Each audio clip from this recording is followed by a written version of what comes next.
primero que vamos a hacer va a ser el ver cómo estamos entrando en este siglo XX, cómo hemos llegado al siglo XX. Sabemos que habíamos estado viendo ya cómo durante el siglo XIX, desde aquella, porque el inicio de todo esto que vamos a ver, lo tenemos en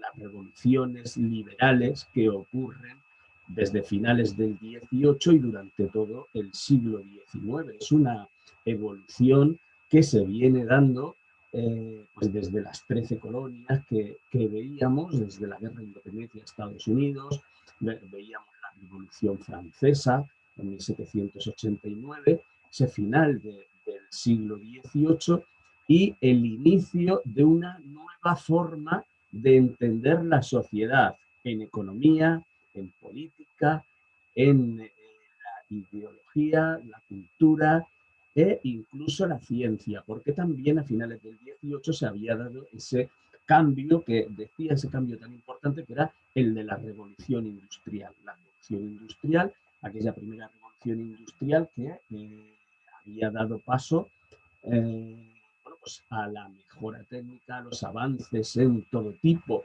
de tecnología, muchas revoluciones de las que hablábamos el año pasado, desde la de los transportes, es el momento en el que aparecen esos grandes bueno, medios de transportes que no estaban basados ya, por ejemplo, para cruzar el Atlántico, esos clippers que existían, que, pues eso, que cruzaban el Atlántico, barcos de vela, pues ahora era mucho más rápido, eran barcos, en vez de ser de madera, eran barcos de hierro y además con un motor acoplado. La aparición del ferrocarril, todo esto crea unas expectativas gigantes, gigantescas. Nosotros en el siglo XX fuimos herederos de toda esta evolución que se da, por una parte, esa evolución tecnológica, como digo, sanitaria, el avance de todo tipo de vacunas. Veíamos eso justo a finales del siglo XVIII, esa vacuna, ahora que estamos con las vacunas de Pfizer, bueno, todas las que tenemos contra la COVID, y en ese momento aparecen las vacunas a finales del XVIII, es el primer momento. Es un médico británico rural de pueblo el que crea una vacuna contra la viruela. Lo de la palabra vacuna, no sé si sabéis de dónde viene de vacas. Viene de vaca, vacuna, vaca. La vacuna era un antídoto precisamente para una enfermedad, en este caso para la viruela, y lo que se hacía era transmitir la enfermedad, pero la de las vacas, de ahí lo de vacuna, esa viruela, ponerla y crear pues, los anticuerpos. Bueno, pues, esos avances, todos esos avances, como digo, en principio bastante rudimentarios, son los que van a ir dando paso a que a finales del siglo XIX, principio del siglo XX, lo que tengamos sea un desarrollo industrial muy importante. Tenemos lo que se llamó Segunda Revolución Industrial. En esta Segunda Revolución Industrial tenemos como base energética, va a ser la electricidad y además vamos a pasar del carbón, que había sido la base de la primera revolución industrial, vamos a pasar a otro tipo de combustible sólido que es el petróleo. El petróleo va a ser importantísimo el descubrimiento de esta nueva forma de energía, porque también a finales del siglo XIX va a hacer aparición, se va a inventar el automóvil. El automóvil es una de las repercusiones más importantes dentro del siglo XX. Claro, no se va a producir de una forma masiva hasta el siglo XX, hasta los años 20, será cuando se empiece, Henry Ford será el que empiece a construir de forma masiva y dirigido hacia las clases medias. Pero, como veis, va a ser importantísimo porque va además a mover una nueva forma de vida va a ir hacia el individualismo, la libertad que dice, decía en los años 50, 60, que daba, que en realidad es esa libertad de movimiento que tienes, no tienes que ir en un ferrocarril, los ferrocarriles empiezan a aparecer a partir de 1830, tenemos todos los ferrocarriles y bueno, se va a expandir durante todo el siglo XIX de una forma brutal, de ahí ese desarrollo que aparece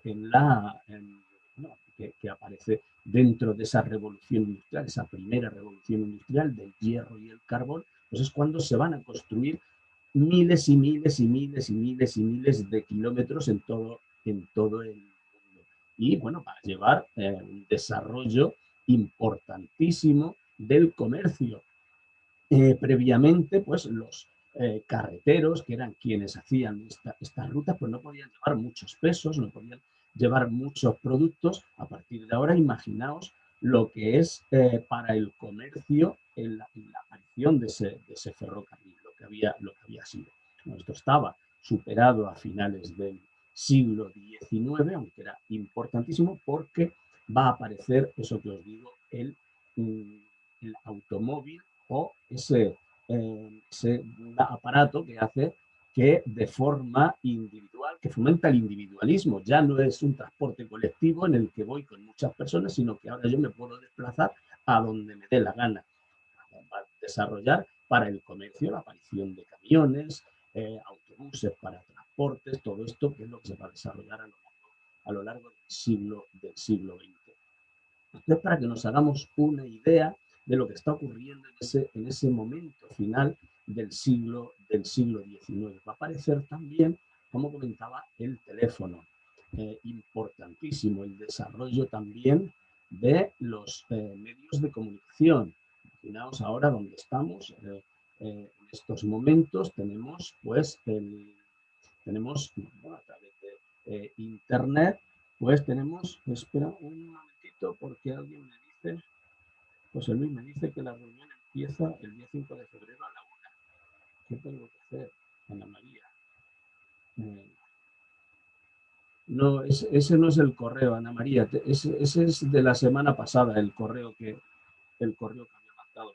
Perdonad un momentito.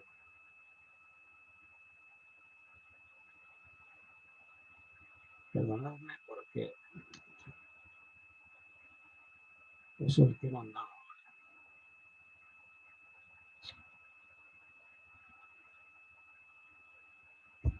Vale.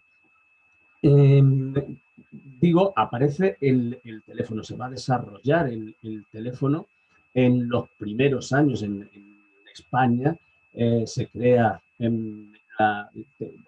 se crea Telefónica a partir de 1925 y, como el otro también comentaba, para el 1929 va a construirse el edificio de Telefónica que hay en la Gran Vía, que es un icono, y se va a desarrollar, bueno, pues el teléfono, el telégrafo se había desarrollado durante el siglo XIX, pues el teléfono también va a ser un símbolo de este nuevo desarrollo, de esta nueva fase de la revolución industrial. Por otra parte, durante el siglo XIX tenemos también un importante, una importante evolución, tanto en la economía como en la ideología. Aparece aquellas ideas de Adam Smith que habíamos visto, había aparecido el liberalismo. El liberalismo aparece con las revoluciones liberales, con la Revolución Francesa, luego las tres revoluciones liberales, 1820, 1830, 1848, en las que se va a sentar definitivamente esa ideología que va a liderar una parte del mundo dentro del siglo XX. Eh, Se va a aparecer dentro de eso también ese modelo liberal en economía en el que los medios de producción van a pertenecer a empresas privadas y bueno, pues en la competencia entre esas empresas privadas va a ser donde esté donde esté la base de esa economía. se va a llevar a cabo también un movimiento social importante contra, contra todo este desarrollo. Va a llevar también a cabo el movimiento obrero que se va a dar durante el siglo XIX y que va a continuar en el siglo XX, y que el enfrentamiento incluso va a llegar a nuestros días, como bien vemos en todos los medios de comunicación.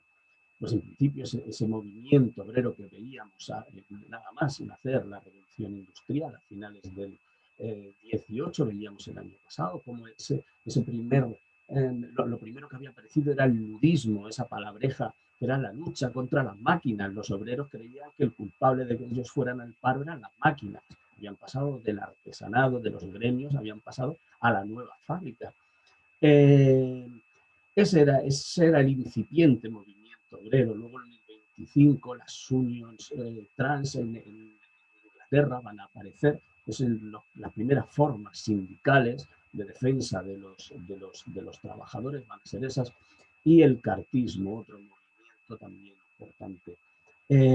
Pero dentro de política lo más importante es la nueva definición del Estado. Esta nueva definición del Estado, que es directamente el que los países, las naciones tradicionales pertenecían o venían del régimen antiguo, que era, durante la época moderna, era la monarquía absoluta, era en lo que se habían basado. Pues había que cambiar todo ese sistema en el que había varios estamentos que veíamos, nobleza, clero, y finalmente en el tercer estado, pues hemos dado paso directamente a solo dos clases sociales. Ahora ya no son estamentos, sino clases sociales. La burguesía, que es finalmente quien ha vencido estas revoluciones liberales y quien ha impuesto este nuevo sistema, y el proletariado o la clase obrera. La clase obrera se va a empezar a organizar a partir de esa tercera revolución liberal que aparece en 1848 y que, que va a llevar a la unión o a la aparición del socialismo científico. Antes de eso estaban Fourier, habían estado los falansterios, era un socialismo utópico el que utilizaban.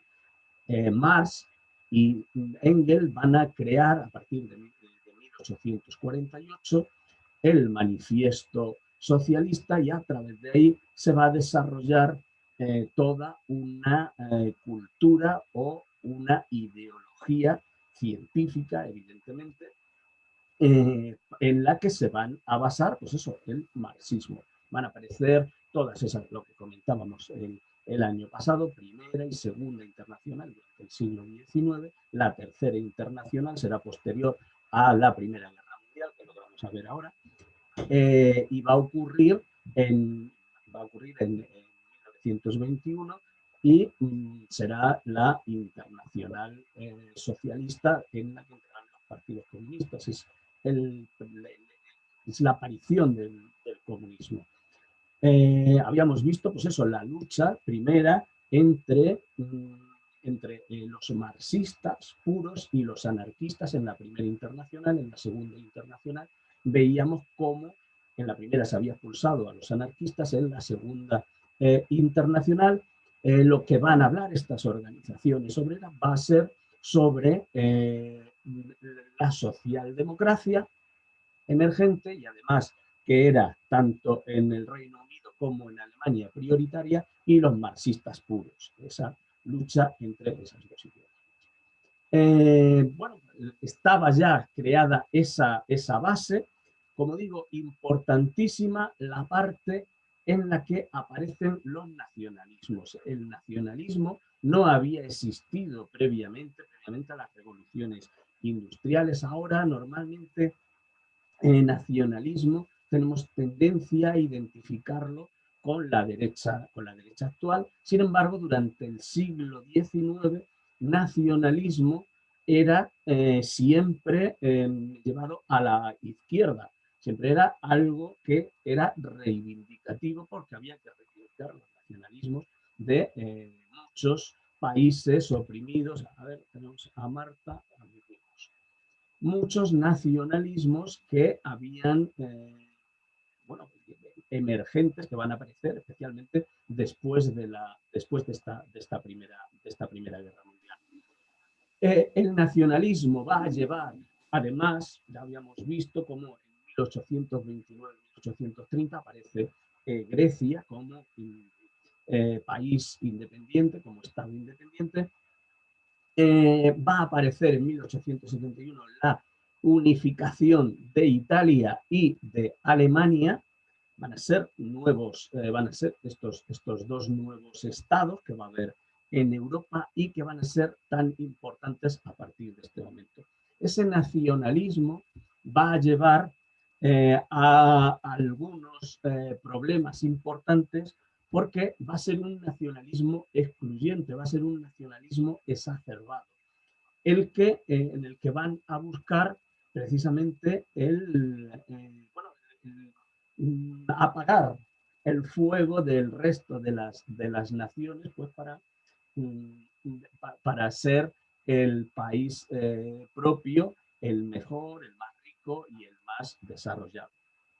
Estamos viendo cómo dentro de Europa es donde están los países más desarrollados industrialmente.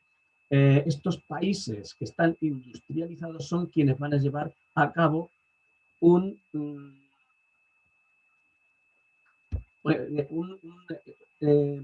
me había salido una señalita. Eh, van, a, van a tener que hacer una especie de colonización. El imperialismo y el colonialismo existían desde el siglo XVI. Las primeras naciones o estados que habían llevado a cabo este imperialismo habían sido Castilla y Portugal. Eran quienes en el siglo XVI habían llegado a América y habían colonizado y habían creado grandes imperios. En el siglo XIX es un imperialismo moderno en el que está en juego el prestigio de las metrópolis. Esas metrópolis eran todas las europeas principales, las de los países más desarrollados. Aquí tenemos a el Reino Unido, tenemos a Francia, tenemos a Bélgica, tenemos a Holanda, tenemos a Alemania, tenemos a Italia. Estos países se van a enfrentar directamente en esa dura batalla del colonialismo. Se van a enfrentar no en sus propios territorios, sino en estas nuevas colonias. A finales del siglo XIX, el año pasado, cómo se repartía en África descaradamente en el año 1886 en el Tratado de Berlín, en el que quedaban adjudicadas cada una de estas partes a las distintas metrópolis europeas. Además, a finales del XIX, principios del siglo XX, había dos potencias emergentes que no eran europeas, que eran los Estados Unidos y el Japón Meiji, que a partir de 1860 había cambiado completamente su forma de producción y se habían apuntado a este nuevo sistema liberal capitalista en el que van a llevar una rapidísima transformación industrial. Y fijaos que estamos hablando de 1860, estaban, estaban insertos en la Edad Media sin haber pasado previamente por una edad moderna como Europa, y a partir de ese momento se va a llevar un proceso de industrialización brutal en el país, en Japón. Los Estados Unidos lo mismo, lo que pasa es que bueno, su capacidad, la capacidad de producción de hierro, de carbón, de todos los indicadores que daban la prosperidad, que daban la posición de cada uno de estos estados, pues era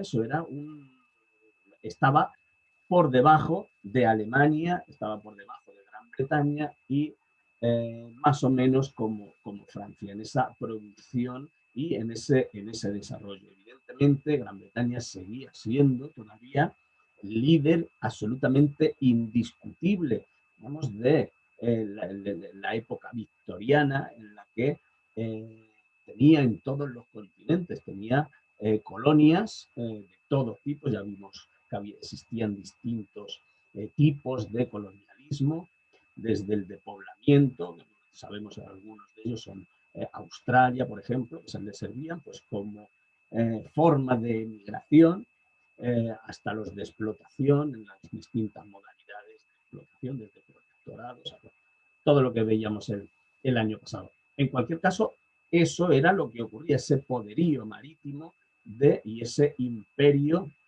de el Reino Unido. Era indiscutible. Alemania, desde 1871, va a crear una política. Guillermo I va a tomar como presidente, como primer ministro a Bismarck, y Bismarck va a ser el creador de un sistema de alianzas después de la guerra franco-prusiana, en la que, directamente se les quita territorio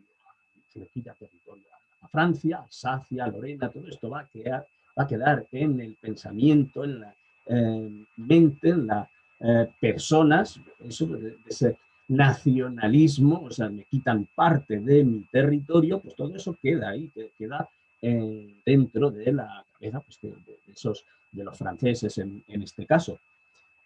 Bismarck crea un sistema de alianzas. Este sistema de alianzas, que se inicia en ese momento, como digo, a partir del 71, va a ser el que finalmente va a llevar como causa de la Primera Guerra Mundial. Él va a ser muy hábil, va a ser un diplomático habilísimo, va a crear un sistema de uniones diplomáticas, intentando cercar siempre a Francia. Su enemigo territorial, en principio, es Francia, es el vecino, y es a quien se va a dirigir. A ver, ya está aquí. Bien, va a ser a quien se va a dirigir en este momento todo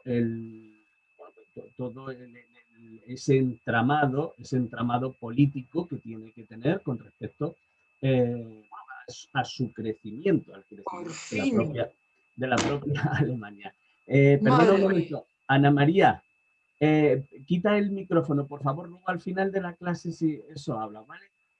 Sí, Luego, pero por fin. Madre mía. bueno, como digo, este mundo eh, de lucha por el poder, primero geográfico, entre estos países europeos, un sistema de alianzas que va a crear Bismarck en este primer momento, y otro que va a ser el de la colonización que vamos a tener en el resto del mundo, en todos los países en vías de desarrollo. Esa lucha que es de varios tipos, es económica, que es evidente, la explotación de otros lugares. Para esto os voy a recomendar, os lo pondré luego, os lo enviaré, algunas pelis que están muy bien, algunas las habréis visto ya, pero si las metemos en este contexto, mejor. Lauren de Arabia es una película que está bastante bien enfocada en esto. Supongo que la habréis visto, pero hace ya mucho tiempo.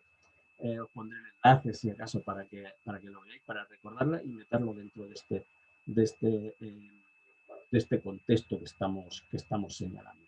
Como digo, esas luchas entre todas estas metrópolis en las colonias van a ser las que finalmente van a precipitar esa carrera de armamentos.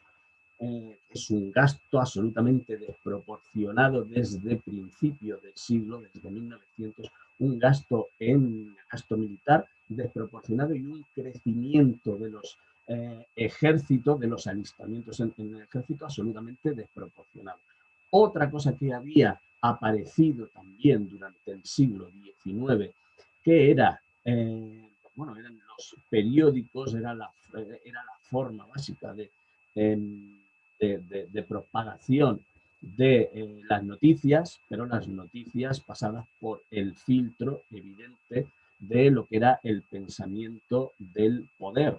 El poder lo que va a hacer desde 1900, a la vez que va incrementando el gasto en defensa, en que va creciendo, creciendo los propios ejércitos, lo que va a hacer va a seguir fomentando en la sociedad la idea de que una guerra es inevitable, es absolutamente inevitable, dado el nivel de status quo al que se ha llegado.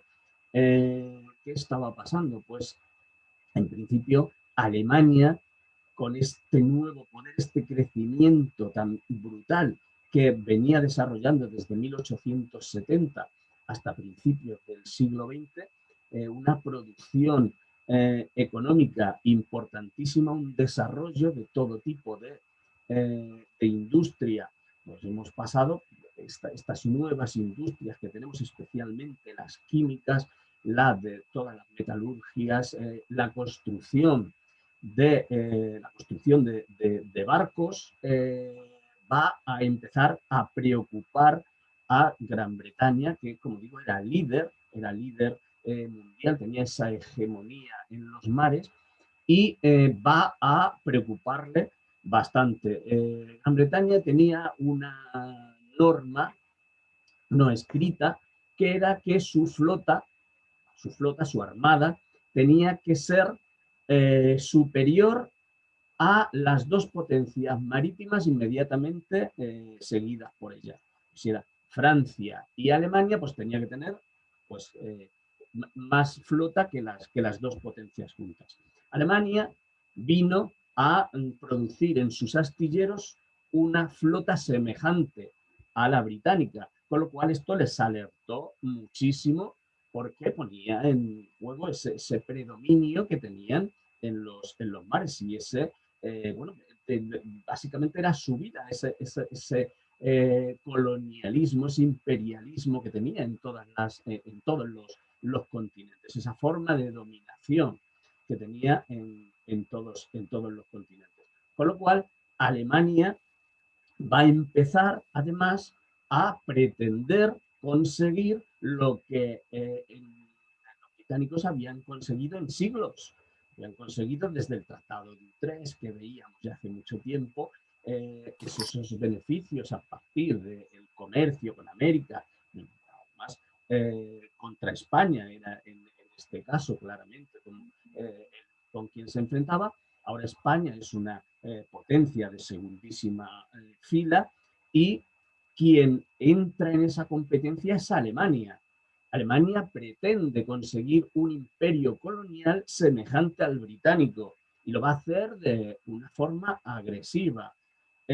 Claro, ese va a ser uno de los problemas, porque tanto Guillermo I, el emperador Guillermo I, como Bismarck habían sabido, bueno, el emperador había sabido dejarle a Bismarck trabajar, pero era una persona pues con una capacidad importante en esas relaciones diplomáticas, en ese juego de aislar a Francia y bueno, pues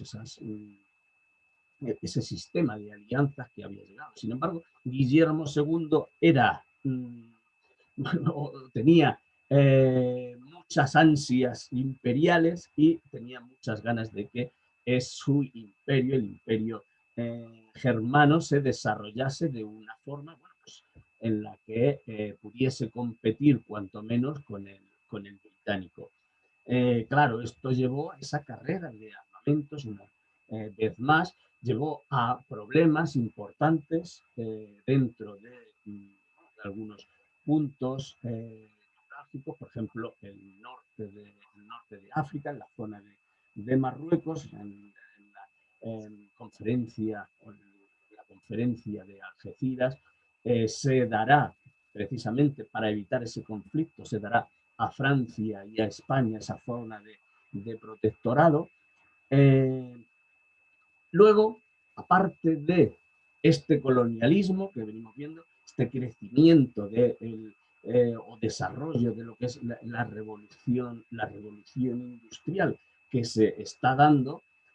Os decía antes, porque normalmente oímos que Estados Unidos y siempre durante el siglo XX se mostraron contrarios al colonialismo, pero se mostraron contrarios al colonialismo europeo, porque ellos, sin embargo, venían practicándole. O sea, desde las 13 colonias que tenemos, que se liberan a finales del siglo XVIII y aparece como los Estados Unidos, que son 13 colonias en el este, en la costa este de los Estados Unidos, se van a ir hacia el oeste, van a llegar a conectar con el Océano Pacífico. Hacia el sur, como decía, tenemos la guerra de 1843 a 1846 y el Tratado Hidalgo-Guadalupe, en el que en 3 años directamente le desaparece en la mitad del territorio mexicano también, con lo cual su expansión básicamente es también en forma,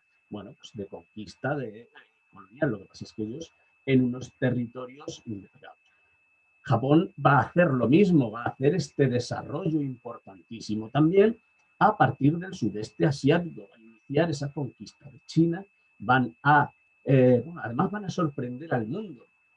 Japón va a sorprender al mundo porque estaba considerado pues, como un país completamente subdesarrollado al margen de toda la evolución histórica que había ocurrido. Y en la guerra de 1905 contra Rusia, además con sorpresa para todos los estados, van a perder, o sea, va a perder la guerra Rusia. El imperio ruso de los zares, sé de que había tenido a Pedro el Grande, a Catalina la Grande, ahora con Nicolás II vamos a tener como pierde una guerra, porque es una guerra moderna, ya no es una guerra a la forma tradicional. Vemos como finales del siglo XIX, principio del siglo XX, el imperio ruso está todavía en ese subdesarrollo, o sea, todavía no lleva a cabo una revolución industrial. Existen industrias en algunas zonas de los Urales, existe también en Moscú, en Petrogrado, pero son industrias, además, no son con capitales rusos, sino con capitales franceses y británicos. En cualquier caso, no se ha dado ese paso todavía, con lo cual van a perder esa guerra contra Japón, que se muestra también muy agresivo en Asia. Por eso digo que normalmente nos centramos en Europa como los países colonizadores y imperialistas, pero ojo, porque tenemos a Estados Unidos que está haciendo lo mismo, aunque públicamente diga que son contrarios a eso. Se han mostrado favorables, como decía, hasta en 1898 es el momento en el que entran en guerra con la propia España, precisamente en ese momento de la guerra de la independencia de Cuba, por la explosión de su acorazado. Directamente pues van a decir que han sido españoles y que va a ser el motivo de entrar en la guerra contra España, la que van a ganar bastante fácilmente por ese desarrollo que había aparecido ya de la revolución industrial. O sea, tenían sus acorazados, su flota era inmensamente superior ya a la española. Eso lo sabían, evidentemente, los militares españoles, tenían clarísimo que no se podían enfrentar a la flota americana, a la flota estadounidense. Sin embargo, la opinión pública, a través de los periódicos, a través de la prensa, habían alentado a los españoles de a pie, a los lectores, a esa guerra patriótica de defensa de España. Y bueno, pues de ahí salieron un montón de críticas a los Estados Unidos, pues, falta de cultura, bueno, pues todas estas cosas que normalmente pues, han llegado incluso hasta hoy, algunas de esas críticas que, bueno, que parten de ese momento, de 1828. Por eso digo que ojo con ese dato que muchas veces nos dan de que no eran colonialistas Estados Unidos o Japón. Sí lo eran claramente. Lo que pasa es que no entraban los lugares donde ellos entraban no entraban en conflicto como entraron, por ejemplo, el alemán y el británico, el francés y el alemán. Por otra parte, tenemos otro, otro punto explosivo que dentro de la propia Europa, que es en el este de Europa, son estos países. El Imperio Otomano está en descomposición clara, tampoco es el Imperio de Solimán, el Magnífico, también en el siglo XVI, que luchaba contra Carlos V, no tiene ya absolutamente nada que ver con eso, y está en franca descomposición, en franca modernización, además eh, sus, de sus propias estructuras sociales, y bueno, pues se va a descomponer especialmente dentro de la parte europea, en todo el este, todo lo que es Hungría, Bulgaria, Grecia, pues Yugoslavia, Serbia, Bosnia, Macedonia, toda esta serie de países que se van a acabar convirtiendo pues, en un polvorín. Realmente va a haber varias guerras, las guerras de Yugoslavia, como se van a llamar en estos años, que básicamente esto era y es un lugar en el que conviven muchas etnias distintas, religiones distintas. Tenemos desde católicos, ortodoxos, tenemos musulmanes, tenemos, en algunas partes son mayoría unos, en otras partes son mayoría otros. Pero lo que sí hay en casi todos los lugares son serbios, eran la mayoría y eran quienes pretendían imponerse también por esas minorías que tenían en otros lugares. A finales del siglo XX volverá a ocurrir lo mismo después de la muerte de Tito, después de que el comunismo lo hubiese mantenido unificado. Van a aparecer otra vez esas reivindicaciones nacionalistas y otra vez esas guerras que van a aparecer.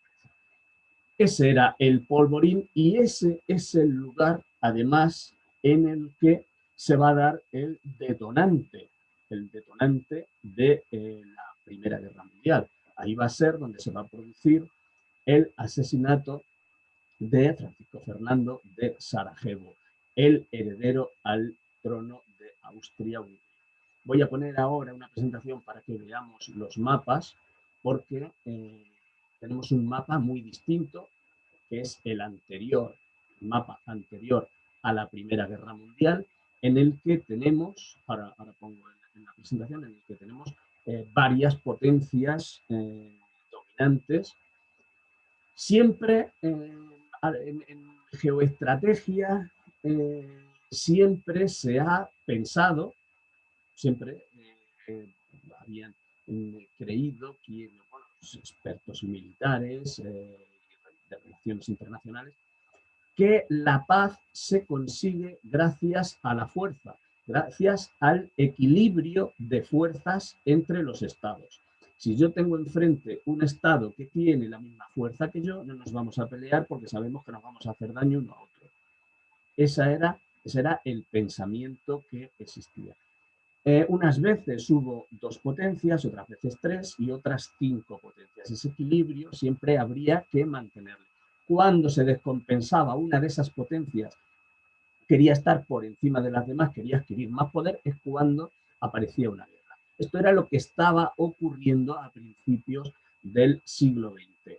De ahí ese sistema de alianzas que va a aparecer. Sistema de alianzas, como digo, los principales protagonistas que hay en ese momento en la Europa continental, los más fuertes serían, o por lo menos ante el papel, porque, como digo, Rusia había perdido en 1905 una guerra importante con lo que se consideraba casi una colonia, que era con Japón.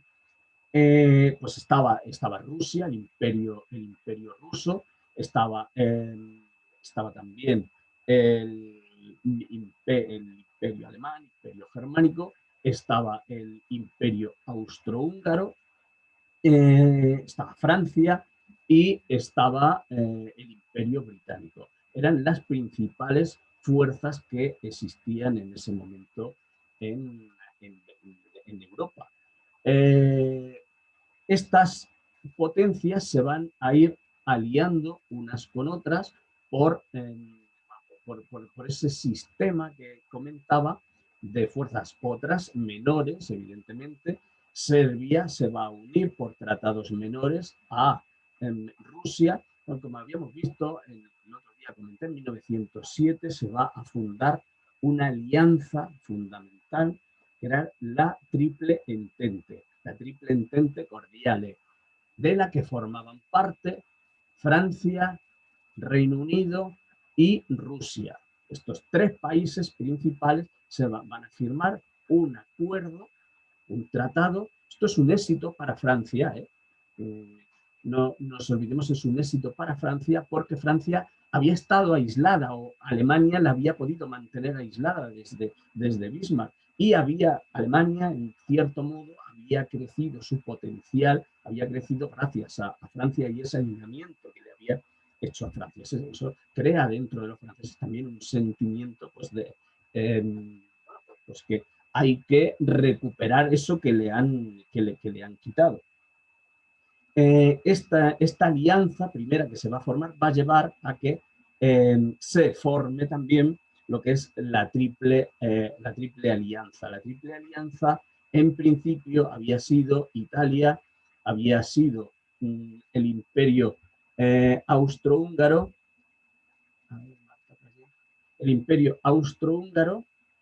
y posteriormente se unirá Turquía, el Imperio Otomano, y Italia no entrará a la guerra con ellos. Os voy a poner un momentito para que veamos en pantalla, porque ahora ya con los mapas creo que va a ser más interesante el poder ponerlos.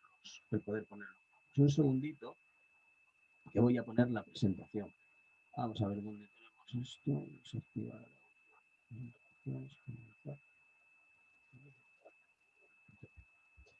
¿Cómo?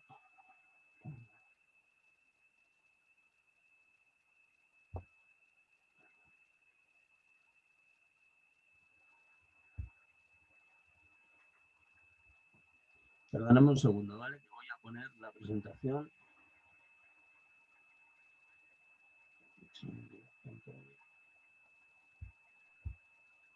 Vale. A ver, tengo.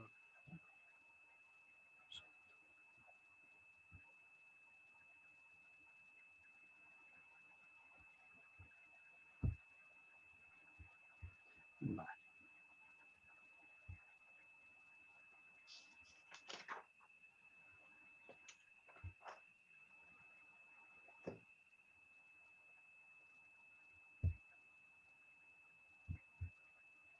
Decidme cuando la veáis.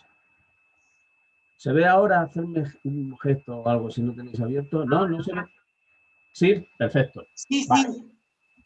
Bien. Pero se ve muy pequeñito. Vale, lo pongo ahora lo pongo más grande, no os preocupéis. Vale. Bien, ahora se ve mejor.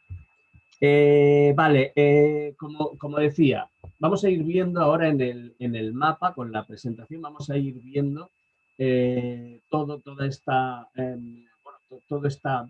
enjambre que hay previo a la guerra. Lo primero, habíamos visto cómo eran esas causas de la guerra, que ya también había comentado el otro día. Son las rivalidades entre esas grandes potencias en Europa. Se van a formar grandes bloques, que es lo que vengo diciendo, estas grandes alianzas que vamos a ver ahora en el mapa, los enfrentamientos coloniales, que os he comentado también, la crisis en los Balcanes, que he comentado ahora también, y cómo a partir de julio de 1914, que es cuando os había comentado ese detonante de Francisco Fernando de Sarajevo, ese asesinato a manos de una organización serbia. Él era bosnio, pero la organización era serbia, como la ayuda que va a prestar Rusia a los eslavos del sur, a los yugoslavos, a los serbios, va a ser la que va a hacer entrar a Rusia en la guerra, va a ser la que va a forzar que Alemania declare la guerra a Rusia y cómo a su vez Francia tenga que salir en defensa de Rusia, Inglaterra tenga que salir en defensa de Rusia y ahí ese sistema de alianzas lleve a desemboque en la primera guerra mundial. Eso es lo que va a ocurrir en ese momento.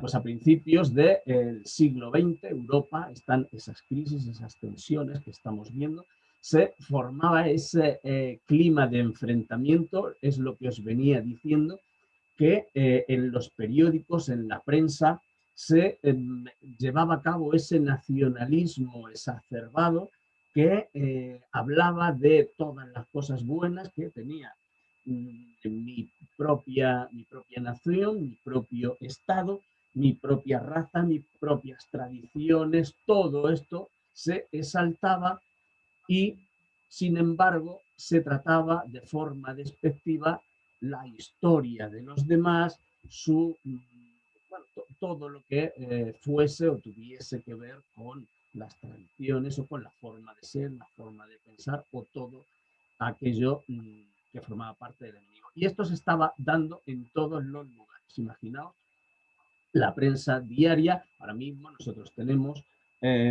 información que nos llega sin filtro ninguno, tenemos unas cantidades de información que tampoco sé hasta qué punto es bueno esto, nos lleva, bueno, pues a que haya teorías conspiratorias de absolutamente todo. En este momento no existía, ellos directamente, el poder era quien dominaba la ideología y quien dominaba la prensa, quien dominaba las noticias. Por eso, esto era lo que se transmitía directamente a la población. La población nacía con esa efusión, esa efusividad del nacionalismo, que era un nacionalismo, todos somos nacionalistas, todos compartimos un montón de cosas con donde hemos nacido, pues desde el idioma, todos los aspectos culturales, un montón de cosas, pero claro, todo esto llevado a ese extremo que es el de combatir al contrario, al quien pertenece a otro, eso se le ha convertido en el contrario, en el enemigo, pues eso es lo que lleva a problemas, esa exaltación tan grande del nacionalismo. Esto es lo que se estaba haciendo. Os voy a poner también un documental, os enviaré un documental sobre la Primera Guerra Civil, perdón, sobre la Primera Guerra Mundial, en la que se hizo a finales de los años 90 del siglo XX, con veteranos de todos los países, alemanes, austríacos, franceses, de todos los lugares. Y en todos ellos dicen lo mismo, dentro de esa memoria histórica que tienen de ese momento, dicen lo mismo. Eran chicos jóvenes que con 17, 18 años eran llamados, tenían una exaltación brutal con respecto a su nación, con respecto a su país. Además, creían que iba a ser una guerra muy corta, cosa que no fue. Muchos pensaban que la guerra iba a terminar rápido, iban a ganar la guerra en cada uno de los países. Creían que ellos iban a ser los vencedores y que fueron, evidentemente, una vez que termina la guerra, están decepcionados y creen que han sido engañados. Esto es lo que vienen a comentar. Hay una película que lo explica también bastante bien, que es, a ver si recuerdo, es Enemigo a las puertas, no sé, os la voy a poner también el enlace para que la... No, Sin novedad en el frente, se llama Sin novedad en el frente. Trata de un maestro directamente desde la escuela, les está arengando a los chavales para que se alisten al ejército. Y luego, bueno, pues la vuelta de cómo vuelven esos soldados, no voy a decir el final de la película, pero trata ese tema. Esa es la realidad, eso es lo que ocurre en ese momento, esa exaltación, esa creación de esa carrera de armamentos que ya no va a ser nunca más una guerra como habían sido todas las guerras anteriores. Comentaba también la semana pasada, esto es un concepto de guerra total. El concepto de guerra total ha cambiado el concepto general de la guerra, pero también las tácticas de guerra han cambiado por la aparición de un nuevo armamento. No tiene absolutamente nada que ver toda esa aparición de armamento, una ametralladora, no tiene nada que ver un lanzallamas, no tiene nada que ver los lanzagranadas, no tienen nada que ver, aunque primitivos todavía, los carros de combate que van a aparecer en estos momentos, tanques también los llaman tanques, o está más popularizado, pero no se llaman tanques, son carros de combate. Es la forma correcta de llamarlo. Y va a aparecer también la aviación, también muy primitiva, esta aviación con incorporación de metralletas. Va a aparecer otra cuestión que también estaba muy de moda en esos primeros años, que va a ser la guerra química, a través de gases, de NBQ, un sistema de... Todo esto es nuevo, completamente nuevo. Había ejércitos que estaban constituidos, todavía especialmente el británico, por una mentalidad de guerra tradicional, en la que, bueno, pues llegaban, de hecho, batallones completos de caballería que se creían, bueno, pues con unos conceptos de honor, de caballerismo, de todo este tipo de cuestiones que tenían que ver con la guerra tradicional. La guerra tradicional era algo de honor, tenía muchísimo que ver con el honor, con el respeto y todo esto, aunque se tratase de la brutalidad de matar.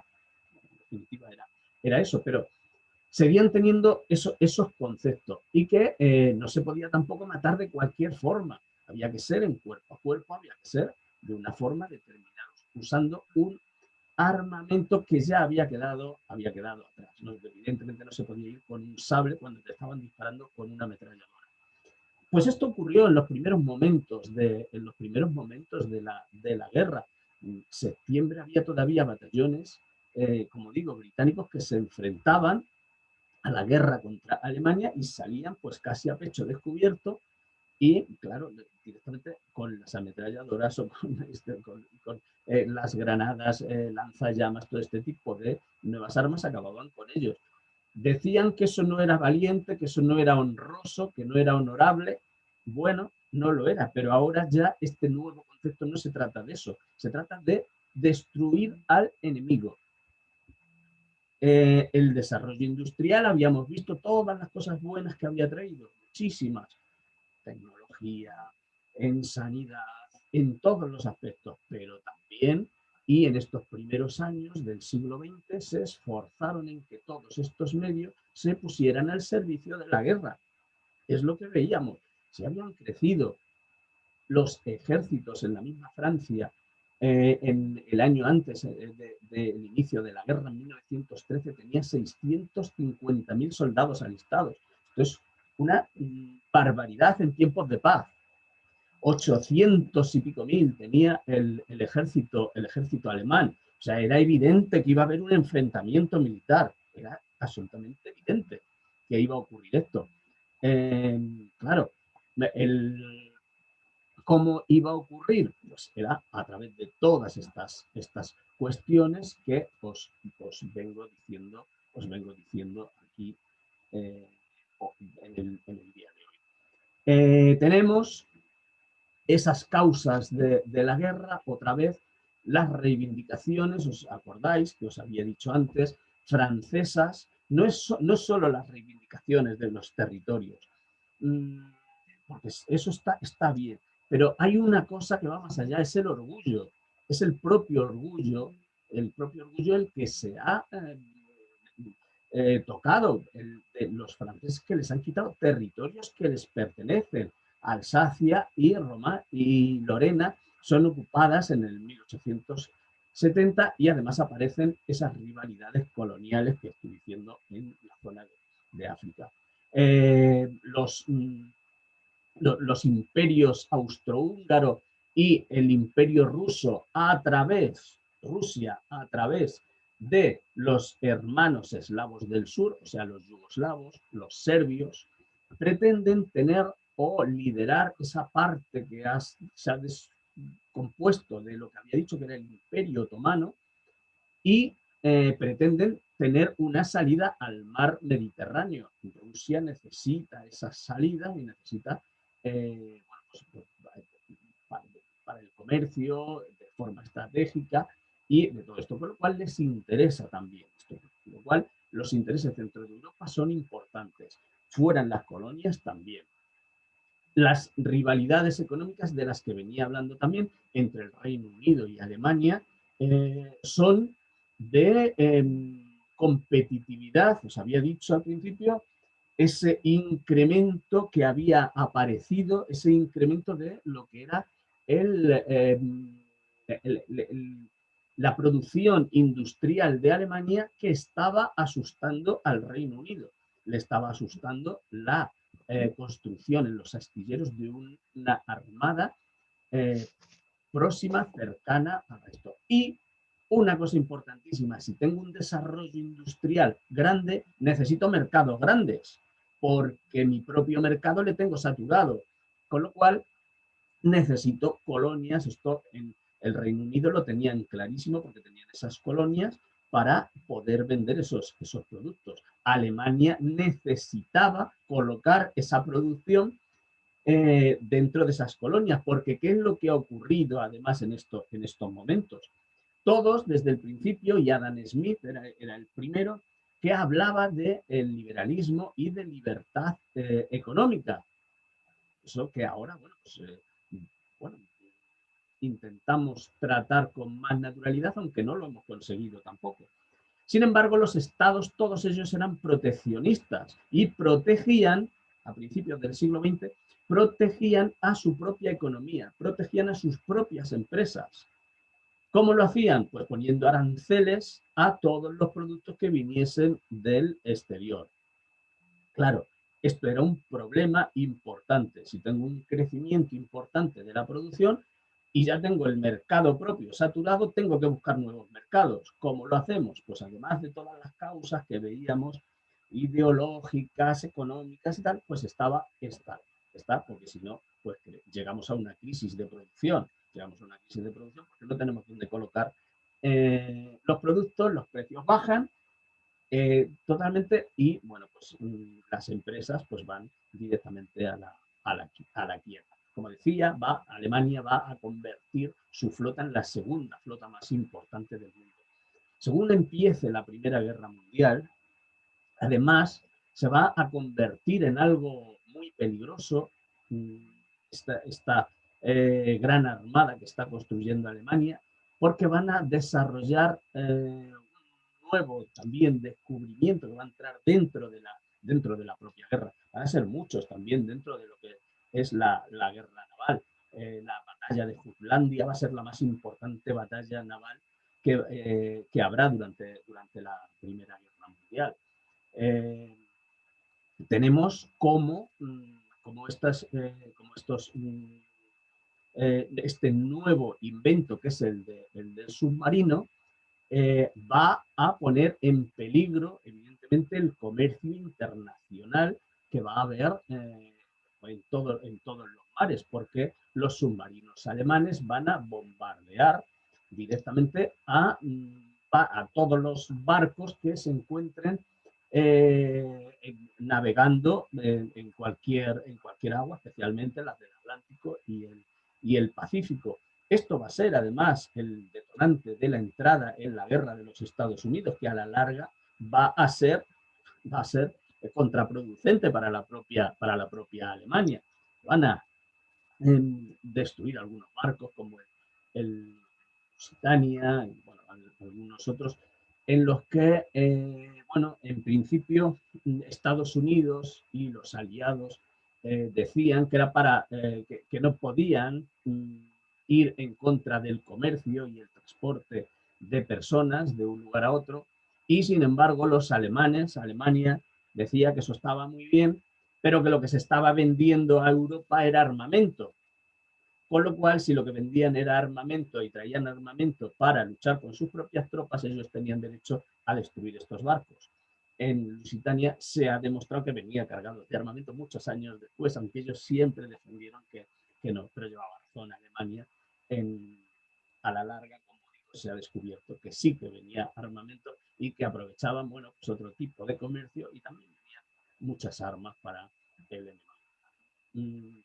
bien, era legítimo lo que hacía Alemania, era un país neutral que estaba vendiendo de forma masiva a Europa.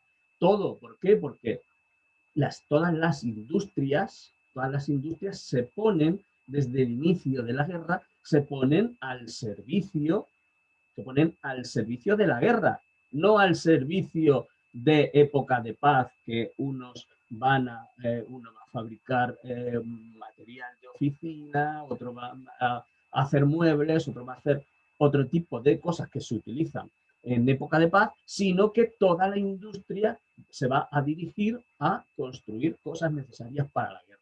Con lo cual vamos a necesitar que nos abastezcan desde el exterior. Con lo cual, Estados Unidos será el máximo exponente de esta exportación masiva de todo tipo de cosas necesarias, objetos necesarios, incluso alimentos a Europa. Con lo cual, la justificación de Alemania cortando eso, pues no sé.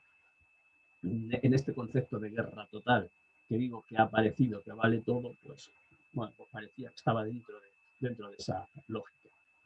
Bueno, eso tenía aparte, como ya había dicho, esa amenaza a la hegemonía comercial y, bueno, esa alianza aislacionista que tenía con Francia. Eso lo habíamos comentado ya un poquito antes.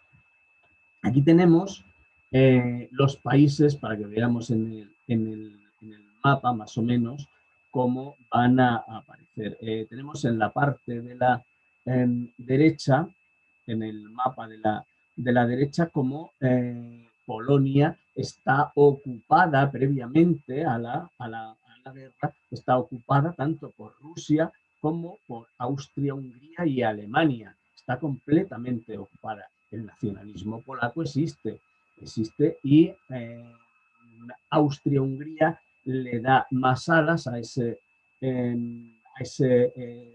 nacionalismo para que vaya en contra de Rusia y vaya en contra de Alemania. Cada uno lo enfoca para sus propios intereses. En cualquier caso, como digo, aquí lo que tenemos en el mapa de la izquierda, porque el de la derecha es a posteriori, que es lo que ocurre después, que lo vamos a ir viendo en más mapas, tenemos estas dos grandes alianzas iniciales. Ahora después vamos a ir viendo todos los países que se van uniendo una vez que se inicia la guerra. Pero tenemos el Reino Unido, tenemos a Francia y tenemos a Rusia en esa triple entente que se va a formar. Y la triple alianza que os había dicho que en principio son el Imperio Alemán, el Imperio Austrohúngaro e Italia. Ahora no está todavía el Imperio Otomano, ¿vale? Estas eran las alianzas. Vemos en el sur cómo existen estos nuevos países que habían aparecido con la descomposición del Imperio Otomano, que tenemos aquí, pues eso, tenemos a Serbia, Montenegro, Albania, Bulgaria y Rumanía. Vemos que el mapa es bastante distinto a lo que es actualmente. Es completamente distinto, no nos aparecen un montón de países que aparecerán después de la Segunda Guerra Mundial y después de la descomposición de la Unión Soviética, que se terminará de completar el panorama. En el norte, en Estonia, Letonia y Lituania no nos aparecen, en el sur, en el centro, especialmente también de la descomposición que se va a dar en esta Primera Guerra Mundial, pues Checoslovaquia, porque todos estos países, Polonia no nos aparecen todavía, todos estos países aparecerán posteriormente, ¿vale? Dentro de todo este barullo que tenemos previo a la Primera Guerra Mundial, tenemos los países que van a ser neutrales. Tenemos a España, porque Portugal finalmente también entrará en la guerra, y bueno, y Suiza, que también se mantendrá durante toda la guerra, se mantendrá también neutral y será país neutral hasta la actualidad.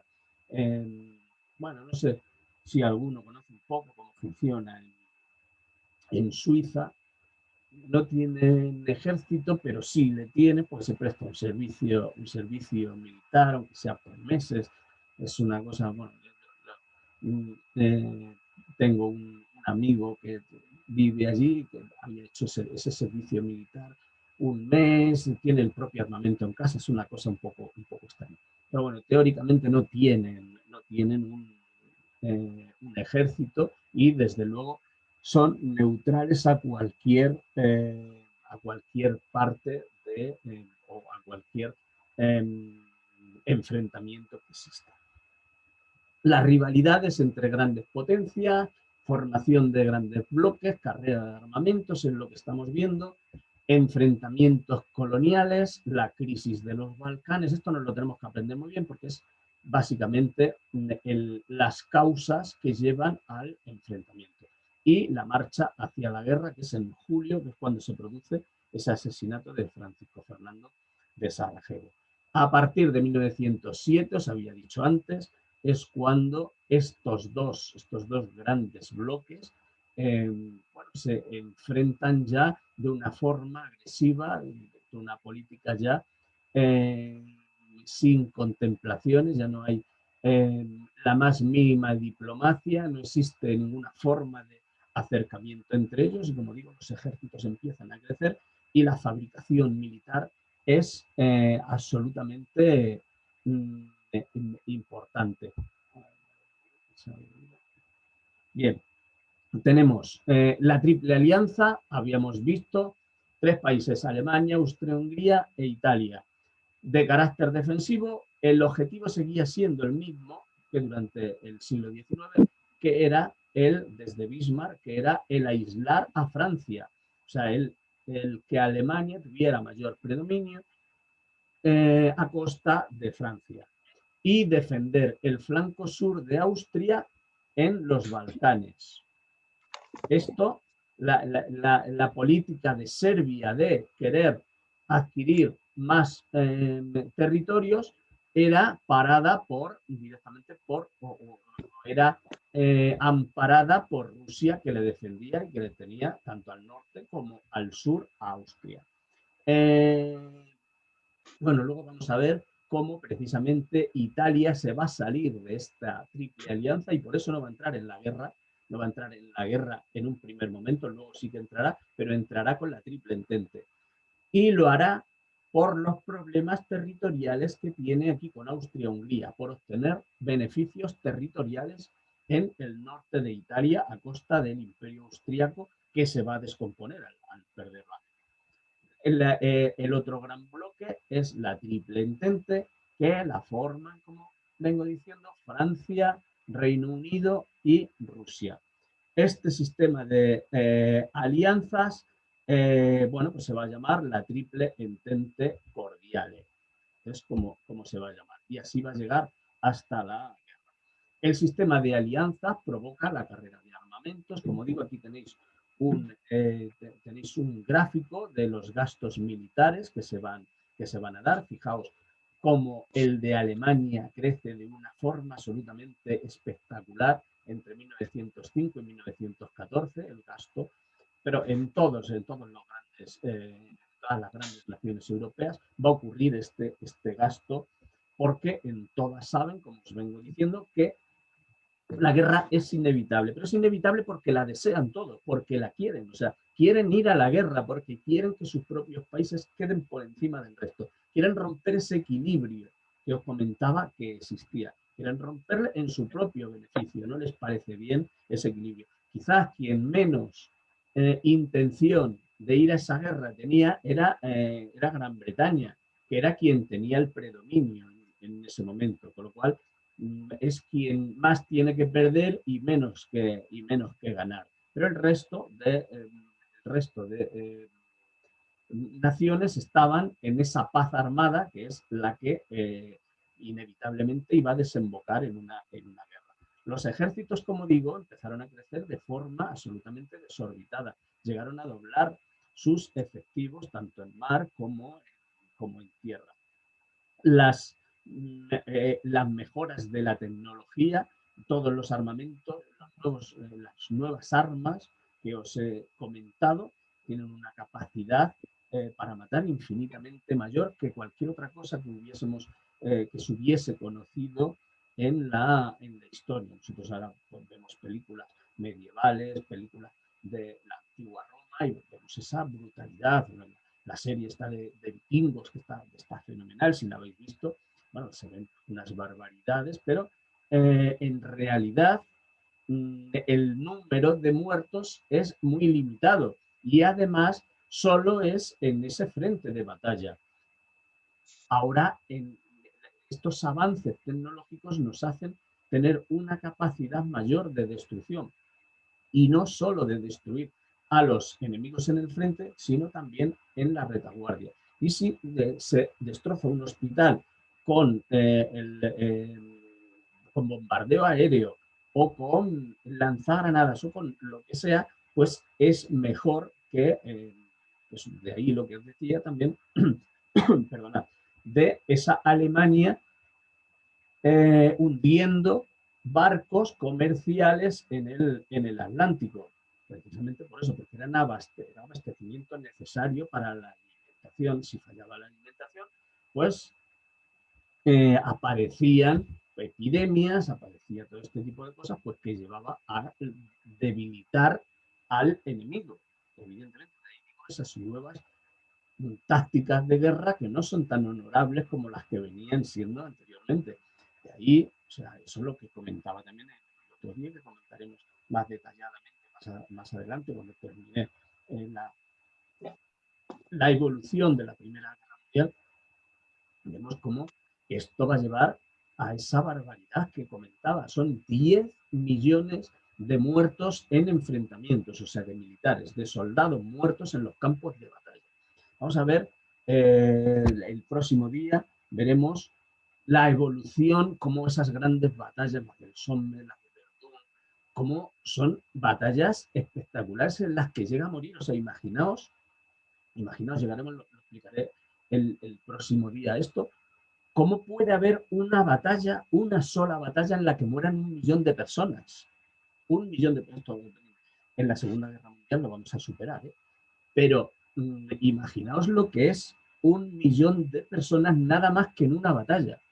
Un enfrentamiento entre dos ejércitos. O sea, es una absoluta barbaridad. O sea, debía de ser un infierno absoluto, que lo llamaran la Gran Guerra. Aquello no era algo conocido con anterioridad. Como digo, ahora nos reflejan una violencia excesiva en todas las películas de historia, pero espada y tal, bueno, porque vemos su sangre y tal, pero esto no tiene, no había ocurrido en ningún momento. Los gobiernos insisten en el peligro de la guerra para justificar sus políticas. En realidad no era el peligro de la guerra, el peligro de la guerra lo están fomentando ellos, porque cada uno de ellos culpa al contrario. Unos tendrían más culpa, otros tendrían menos culpa, como veremos también el próximo día cuando el Tratado de Versalles, cómo se da el Tratado de Versalles y cómo se culpabiliza solo a uno de estos, bien, bueno, se culpabiliza a todo, a todo lo que son las potencias centrales, pero dentro de ellas, puesto que va a desaparecer el Imperio Austrohúngaro y el Imperio Otomano, pues la culpabilidad se la va a llevar a Alemania.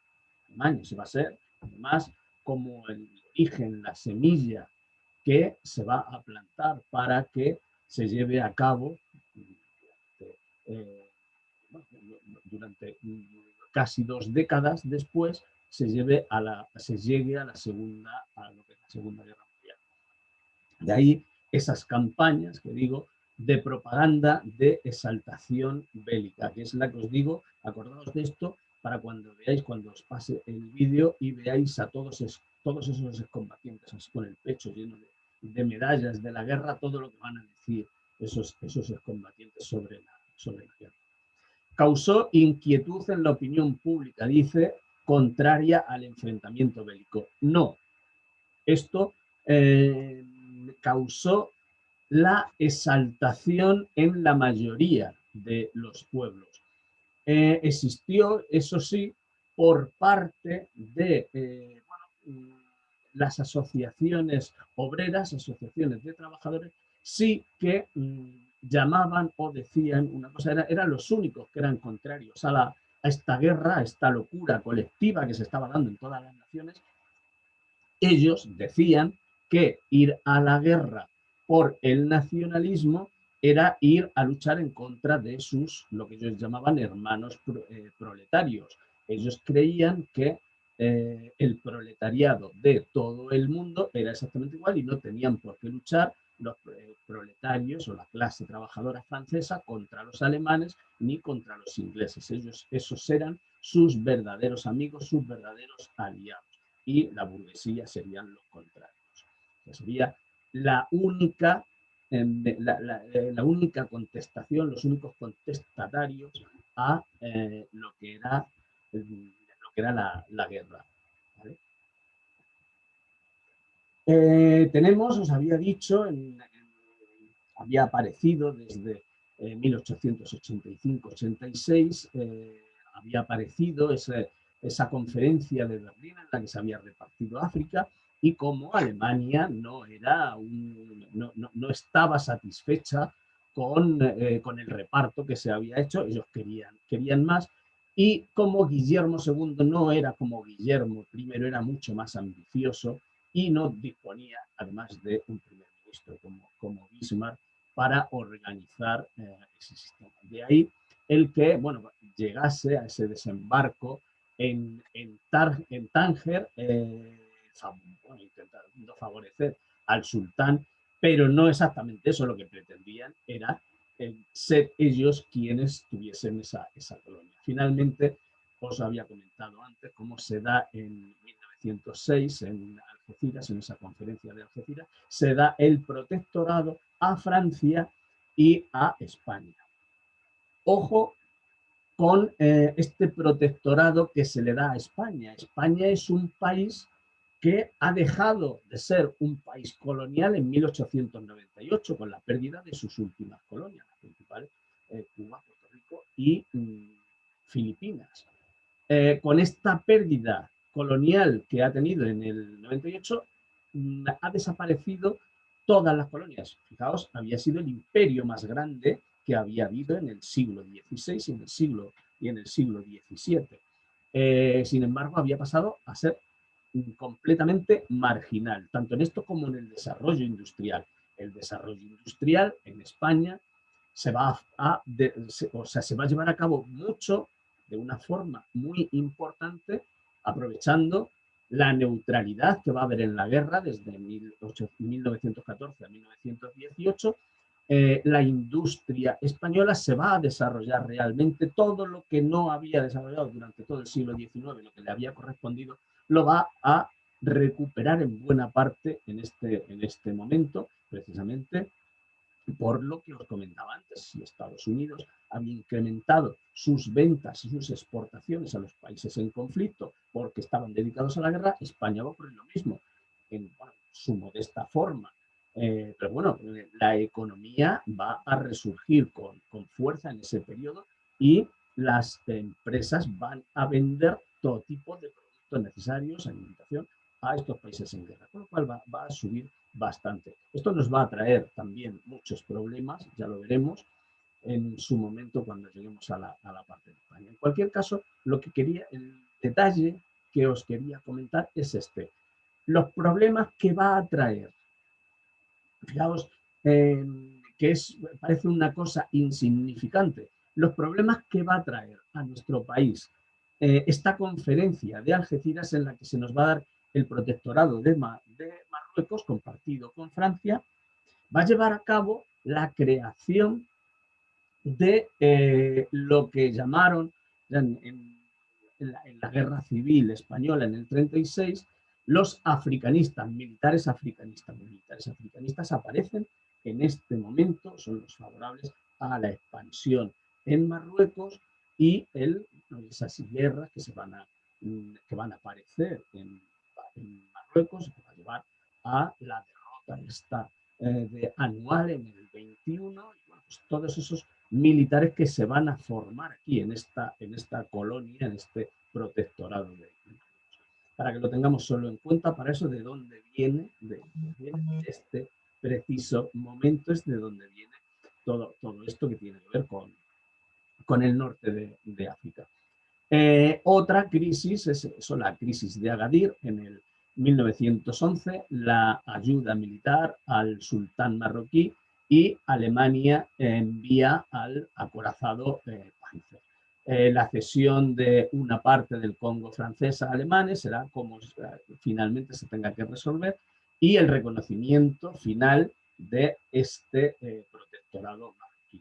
Estos enfrentamientos son continuos, no son solo estos a modo de ejemplo, porque en muchas colonias las fronteras no están muy claras, y en Berlín se había dicho en la conferencia de Berlín que había que ocupar esos lugares, no solo era trazar el trazado, no, había que ir, había que ocuparlo y había que llevar a cabo pues, esa colonización de forma real. Y de ahí es de donde vinieron todos esos problemas fronterizos y todos esos problemas por el ansia que tenía Alemania de conseguir más territorio. De ahí el que luego en Versalles se la culpabilizara a Alemania de una forma especial, especialmente sería por consensado, porque el ministro francés sería el máximo defensor de esas penas que se le imponían a Alemania. Orlando estaba a otras cosas, el italiano necesitaba otro tipo de cosas. Wilson era quien parecía que tenía mayor juicio en esto y propone sus 14 puntos. Y George, el inglés, pues intentaba mediar también un poco, aunque también pretendía obtener beneficios, pues especialmente Francia y Gran Bretaña, quienes más habían sufrido también, por otra parte, el límite alemán y de las potencias centrales, con lo cual también eran quienes pedían resarcidos, especialmente Francia. Especialmente Francia era quien tenía esa espinita clavada desde aquella guerra franco-prusiana que había. Tenemos como os comentaba, los Balcanes habían estado ocupados por el Imperio Turco y pues eso desde mediados del siglo XIX, como decía, pues estaba derrumbándose, estaba desorganizándose y estaban naciendo una serie de nacionalidades. Grecia, ya os había comentado que había sido la primera en 1829. Dentro de las revoluciones, al principio hablábamos de las revoluciones liberales, de la segunda revolución liberal. La primera había sido en 1820, la segunda en 1830. En este contexto de la revolución liberal es cuando se va a independizar. Independizar no. Grecia no había existido nunca como país. Nosotros somos herederos de Grecia, de la cultura griega, pero Grecia, la antigua Grecia, nunca fue un país, una nación, ni nada, nunca jamás había estado unido. Eran, si os acordáis del colegio, eran ciudades independientes, polis distintas, que estaban enfrentadas la mayoría del tiempo entre ellas mismas. Nace de una forma romántica, el romanticismo también es del siglo XIX, aparece de ahí, y bueno, pues va a ser la primera vez que va a aparecer como Estado. Serbia va a independizarse también del Imperio Turco, Rumanía, Bulgaria, como os había dicho antes. Bueno, pues se rebelan contra los turcos y obtienen esa independencia. Esa independencia, a su vez, va a llevar al nacionalismo de otros pueblos que están dentro de estos nuevos estados. Esto es un hambre la que hay de cuestiones dentro de todo ello, pues que es importante. Es complicado, además, eso menos en una conferencia clase, no pasaré más por aquí porque tenemos que seguir avanzando. El que nos quedemos con todo esto pues, es difícil, pero bueno, más o menos tener una idea. Los intereses de Austria-Hungría estaban precisamente ahí, antes lo hemos visto en el mapa, cómo estaban, cómo estaba Austria-Hungría entre Rusia por la parte norte y el sur por Serbia. Con lo cual, como dice aquí, se sentía amenazada por Rusia y por los hermanos eslavos del sur, que son los yugoslavos o los serbios. Bien, tenemos esa crisis En los Balcanes, en 1908, el Imperio Austrohúngaro se anexiona la zona de Bosnia-Herzegovina. Exactamente, es una zona que estaba bajo la influencia de Serbia. Este es el primer problema importante que va a haber directamente dentro de algo, porque lo otro, estamos hablando de colonias. Ahora esto no son colonias, estamos dentro de la propia Europa. Claro, y los movimientos de fronteras dentro de Europa pues crean eso que veíamos antes, que había ocurrido con la Alsacia y la Lorena, pues existe un sentimiento, bueno, pues bastante, bueno, que nos lleva casi a la guerra. Van a provocar esas protestas en Serbia. En 1912, la Liga Balcánica, que estaba formada por Serbia, Bulgaria y Grecia, van a derrotar a Turquía en una serie de lo que se llamaban las guerras balcánicas, las primeras guerras balcánicas, porque normalmente ahora cuando nos hablan de las guerras balcánicas nos vamos a las que se producen entre el 91 y el 2001 del siglo XX. Finalmente, en 1913, Serbia derrota a Bulgaria y Serbia, el nacionalismo serbio, empieza a ensancharse con la ayuda de Rusia, como decía. Claro, esto va a ir provocando, pues ese clima prebélico ya casi incontenible. Finalmente, ahora sí viene el detonante, que es el asesinato que os vengo contando, del heredero, el archiduque Francisco Fernando, y de su esposa en una visita a Bosnia. Fue en bosnio, pero estaba a favor de Serbia. Perteneció a una asociación, se llamaba la Mano Negra, que era favorable pues, al nacionalismo, muy nacionalista serbio. Austria-Hungría acusa directamente a los serbios de estar detrás del atentado, acertadamente, de hecho, y le da un plazo para que entregue al asesino y para que entregue, bueno, pues, a la persona que había hecho eso y que se disculpen. Lejos de esto, bueno, se van a empoderar y van a llamar a sus amigos rusos, a sus aliados. Recordad aquello que comentaba al principio de la clase, esa alianza que tenían Serbia y Rusia. Pues ante esta alianza lo que ocurre es directamente que Rusia acude en ayuda de Serbia porque Austria-Hungría declara la guerra a Serbia. Como han declarado la guerra a Serbia, Rusia no les va a dejar solos. ¿Qué es lo que ocurre? Rusia, a su vez, tenía un tratado con Francia y con el Reino Unido, con lo cual, a pesar de que Reino Unido, como os he dicho antes, tampoco tenía una intención, lo único que tenía que hacer era perder en la guerra, pero a través de esa alianza tuvo que entrar en la guerra. Entraron todos estos países menos Italia. Como digo, entraron en la guerra por parte del bloque central, entraron nada más que Alemania y Austria-Hungría. Luego entraría el Imperio Otomano por todo lo que había perdido en favor de estos nuevos nacionalismos o de estas nuevas nacionalidades que habían aparecido. ¿Vale? Bueno, pues creo que hoy hasta aquí vamos a... Esto es lo que dejamos hoy hasta aquí. Y el próximo día continuamos con la evolución de la guerra. Y ahora, pues ya abrid los micrófonos y me empezáis a preguntar, bueno, de la parte que o no me haya explicado muy bien, o que no habéis entendido, o lo que sea, lo que queráis comentar ahora. ¿Vale? Hola. Hola, Teresa. Yo había leído por ahí que parecía que Guillermo II tenía mucho interés en entrar en la guerra y presionaba a los austrohúngaros, ¿no? para empezar el conflicto, pero después de tu explicación me doy cuenta de que todos tenían interés, ¿no? Todos, O sí. sea, en definitiva, quizá Guillermo II fue el que encendió la espoleta, pero todos andaban ahí deseando organizar este follón. O sea que parece que nos encontramos con que la Primera Guerra Mundial fue inevitable.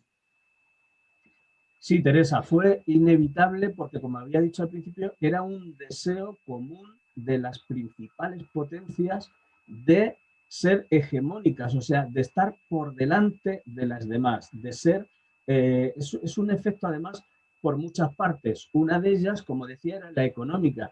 Pretendían tener, puesto que habían tocado techo dentro de sus propios países, los aranceles eran muy grandes, y no podían vender en otros sitios, necesitaban ese colonialismo, ese mismo enfrentamiento en las colonias. O sea, por una parte era económico, claramente, por una parte. Por otra, de prestigio, o sea, del propio prestigio de cada una de esas naciones. Francia se había visto humillada con la pérdida en la guerra franco-prusiana.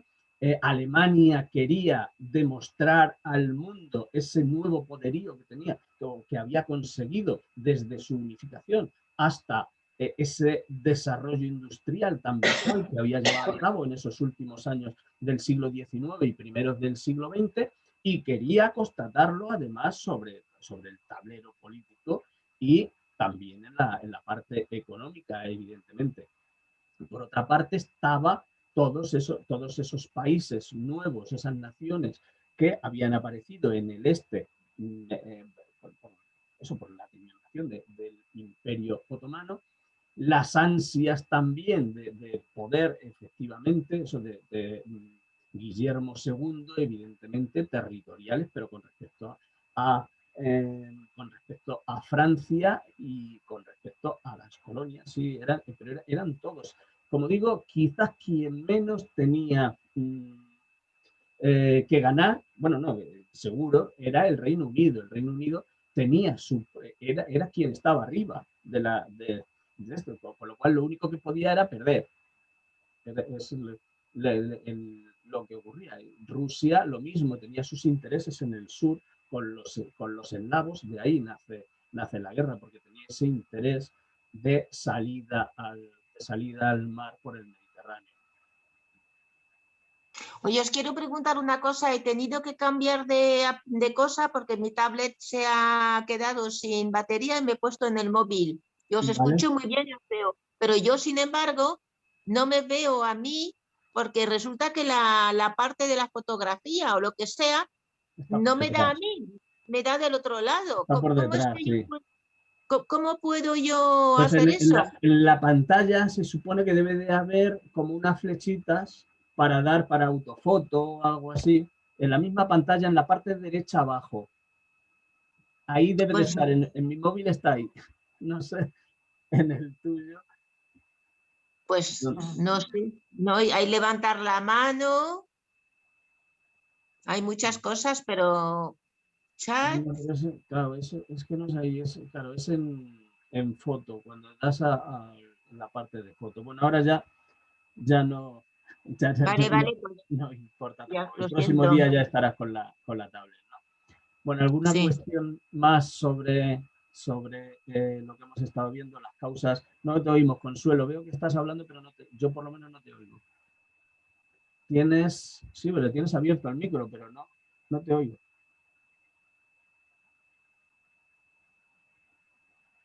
No te oigo, Consuelo.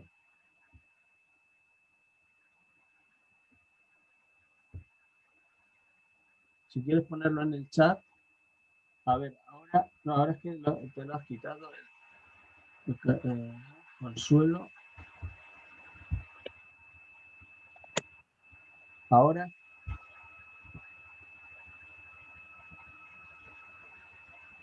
No. Espera. Tiene el micro apagado. Tienes apagado, sí, lo veo aquí. Le tienes que dar en lo rojo donde el micrófono para encenderlo. A ver, Consuelo, ahora lo tienes abierto. Tampoco se oye. Pues no sé, a lo mejor no te funciona. Has saludado al principio, no te entiendo. Vamos, no te entiendo, no te oigo.